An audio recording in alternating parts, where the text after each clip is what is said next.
मूर्तिकार का अहंकार कहानी। Short moral story in Hindi. एक बार की बात है, एक गांव में एक मूर्तिकार रहता था। वह ऐसी मूर्तियां बनाता था जिन्हें देखकर हर किसी को मूर्तियों की जीवित होने का भ्रम हो जाता था। आसपास के सभी गांव में उसका नाम था, लेकिन उस मूर्तिकार को अपनी कला पर बहुत घमंड था। उस मूर्तिकार के जीवन के सफर में एक वक्त ऐसा भी आया जब उसे लगने लगा कि अब उसकी मृत्यु होने वाली है और वह ज्यादा समय तक जीवित नहीं रह पाएगा।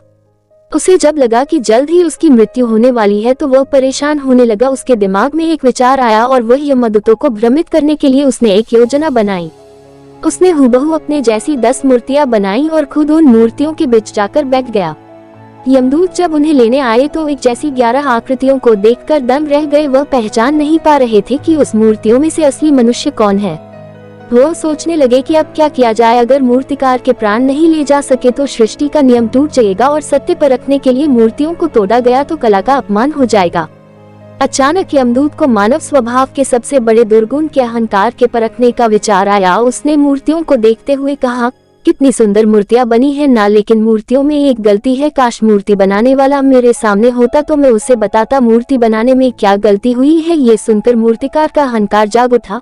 उसने सोचा, मैंने अपनी पूरी जीवन को मूर्ति बनाने में समर्पित कर दिया, भला मेरे मूर्तियों में गलती कैसे हो सकती है। तभी वह बोल था कि कैसी गलती। तैसे ही यमदूत उसे पकड़ लिया और कहा, बस यही गलती कर गए तुम अपने अहंकार में कि बेजान मूर्तियां बोला नहीं करती।